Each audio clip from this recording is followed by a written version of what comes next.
कई बार ऐसे कमेंट आते हैं कि साहब यूसीसी नया कानून आ रहा है, ये पुराने कानून खत्म होने वाले हैं, सभी रिलीजन में और लिंग में, जेंडर में किसी भी प्रकार का कोई भेदभाव नहीं है। तो आपका ओपिनियन क्या रहेगा? आप तो दुनिया में सबसे ज़्यादा केस देखते हो, पति और पत्नी दोनों की ज़्यादातर देखते हो, तो आपके अकॉर्डिंग क्या होना चाहिए, क्या बदलाव होना चाहिए, क्या नहीं होना चाहिए? तो आज के मेरा ओपिनियन या मैं जो चीज़ देखता हूँ प्रैक्टिकल में आपको बताने वाला हूँ। इस वजह से आप इस वीडियो को अंत तक जरूर देख लेना और आपका जो ओपिनियन है आप भी जरूर कमेंट में बता देना। तो चलिए दोस्तों, नो टाइम पास, नो बकवास, सीधा करते हैं काम की बात। मैं हूं हंस। सेकंड बात दोस्तों, कमेंट में नंबर ना छोड़े। अगर आप मुझसे ही बात करना चाहते हो, डिस्कशन पूरी डिटेल होती है, अपॉइंटमेंट बुक करके आप बात कर सकते हैं। देखिए, सबसे पहले मेरा ओपिनियन तो ये रहेगा कि लिंग जेंडर में कोई भेदभाव नहीं होना चाहिए। ठीक है, आज की डेट पे महिला पुरुष एक समान है, सभी को पता है और मानना भी चाहिए सभी को कि जेंडर में किसी भी प्रकार का कोई भेदभाव नहीं होना चाहिए भाई। और रिलीजन की बात करें तो रिलीजन में भी नहीं होना चाहिए, क्योंकि देश एक देश है, तो वही बात आ गई। तो रिलीजन में कोई भी भेदभाव नहीं होना चाहिए, ये बात सही है। यहाँ पे तक मैं सहमत हूँ, पूरी तरह से एग्री हूँ। आप भी सहमत हो, आप भी कमेंट में बता सकते हो। दूसरी बात, यहाँ पे मद्देनजर एक चीज़ देखा जा रहा है कहीं ना कहीं से, इसमें जो ऑनरेबल सुप्रीम कोर्ट के जजमेंटों की बात जो नेशनल मीडिया में बात की जा रही है, वो कहीं ना कहीं से पत्नी पक्ष में ज़्यादा सपोर्टिंग करती जा रही है। बहुत अच्छी बात है, पत्नी पक्ष को मजबूत बनाना चाहिए। मैं तो कहता हूँ कि जो डोरी की डिमांड करता है उसको 3 साल की पनिशमेंट है, 7 साल की पनिशमेंट करिए वापस से, ठीक है। लेकिन ये जब करिए कि ये वाकई प्रूफ हो जाए, इसमें प्रॉपर इन्वेस्टिगेशन होना चाहिए और एक टाइम लिमिट बननी चाहिए। जी हाँ, कि भैया मैक्सिमम 3 साल के अंदर ही केस खत्म हो जाएगा, इन्वेस्टिगेशन वगैरह सब कुछ हो वाकई। अब जो बंदा गलत है उसको सज़ा मिलनी चाहिए, अगर जिसने गलत किया उसको भी सज़ा मिलनी चाहिए। यहाँ पे मेरे अकॉर्डिंग तो यह है कि भाई जो बंदा या बंदी है, सोच लीजिए, मतलब जो पुरुष या महिला है, इस तरह से मैं आपको कहता हूँ, तो इस कंडीशन में भैया जो बंदे ने गलत कर रहा है केस या पत्नी के साथ गलत कर रहा है, उसको पनिशमेंट होनी चाहिए, 7 साल तक की होनी चाहिए, बेल भी नहीं मिलना चाहिए उसको। लेकिन कंडीशन ये है कि गलत जो झूठे केसों में फंसा रहे उनको भी डबल सजा होनी चाहिए। फिर जानबूझकर जो एक बंदे पर हरासमेंट या कर रहा है, कोई भी वायलेंस कर रहा है, तो पूरे परिवार रिश्तेदारों को इंक्लूड नहीं करना चाहिए उसमें। ये चीज़ होनी चाहिए, सम्मान होनी चाहिए।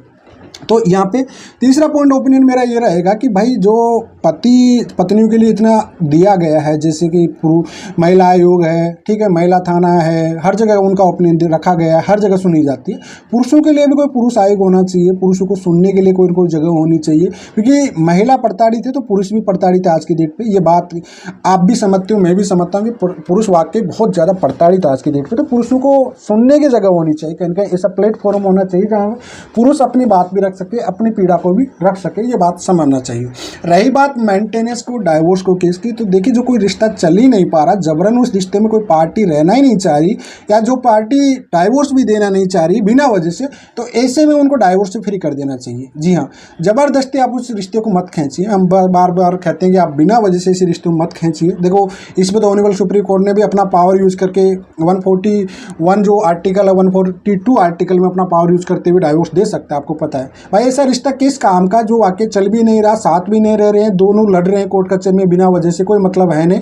तो ऐसे रिश्तों को जितना जल्दी हो सके उतना जल्दी खत्म कर देना चाहिए। जी हाँ, तो इस वजह से ये होना चाहिए। प्रॉपर्टी का जो मामला आ रहा है, सबसे ज़्यादा डर इस चीज़ में आ रहा है, प्रॉपर्टी को लेकर सबसे ज़्यादा प्रॉपर्टी का डिस्प्यूट आ रहा है कि कहीं महिलाओं को अधिकार ना दिया जाए। बिल्कुल देना चाहिए, आपका पार्टनर है, सपोर्टिंग है, उसमें देना चाहिए, अच्छी बात है। लेकिन महिला को प्रॉपर्टी में कई बार अर्निंग पर्सन महिला होती है, वो ज़्यादातर सपोर्टिंग करती है अपने मायके की तरफ, ठीक है। वो नाम मात्र के लिए शादी करती है। 100 में से 90% जो शादियाँ होती है अर्निंग लेडीज से होती है, उसमें से 100 में से 90% अपनी मायके की तरफ ध्यान रहती है, वो शादी में इंटरेस्ट नहीं रखती है। और जिसके साथ शादी करती है 100 में से 90% जो वाली लड़की से शादी करती है उनका डाइवोर्स जरूर हो जाता है। इस वजह से ये ध्यान रखना चाहिए कि भाई पति पत्नी के एक दूसरे की सपोर्ट की जरूरत होती है। तो भैया अगर नीड है माँ बाप की, तो दोनों ही माँ बाप की जिम्मेदारी उठाई, कोई दिक्कत नहीं है, सपोर्ट करिए। लेकिन इसका मतलब ये नहीं है कि भाई पूरा सपोर्टिंग उधर रहे, ध्यान इधर रहे, कोई मतलब नहीं है, उसमें पूरा रिश्ता खराब हो जाता है। इस बात का भी ध्यान रखना चाहिए, ठीक है। प्रॉपर्टी में राइट देना चाहिए, लेकिन उसको देना चाहिए जो वाकई महिला के साथ गलत कर रहा है। उसको नहीं देना चाहिए कि हर कोई इसका गलत फायदा उठाने लग जाए, ठीक है। तो उनको इसका राइट नहीं देना चाहिए, ये बात आप अच्छे से सुने। एडोप्ट, बच्चे, इन सब चीज़ों की जिम्मेदारी दोनों की बराबर क्यों होनी चाहिए, परिवार दोनों के बिना नहीं चल सकता। बच्चों को लेकर तो दोनों की जिम्मेदारी इक्वल होनी चाहिए हमेशा। क्यों?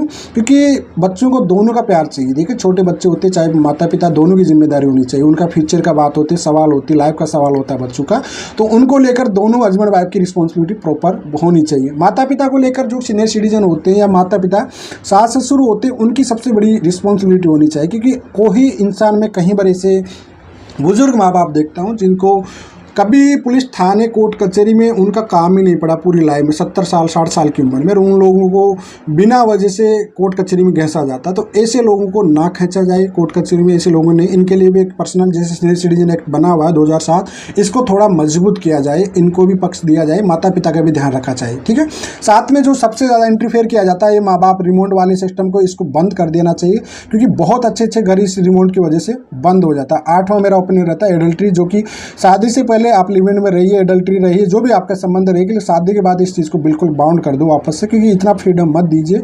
शादी का वैल्यू ही खत्म हो जाती है, एडल्ट्री रिलेशन जो चल रहा है कानून, इसके बाद तो शादी का वैल्यू ही खत्म हो जाती है। इस वजह से इस कानून को तो वापस से विड्रॉल करना चाहिए और ख़त्म कर देना चाहिए। तो कुल मिलाकर मेरा ओपिनियन इस टाइप का रहेगा, दोनों के लिए समान रहेगा। सज़ा पनिशमेंट बढ़ा दो, लेकिन जो गलत है उसके लिए बढ़ाओ, लेकिन जो गलत केस कर रहा, जो गलत कर रहा उसको भी सज़ा दे देना चाहिए। उम्मीद करता हूँ आपके ओपिनियन क्या रहेंगे वो आप कमेंट में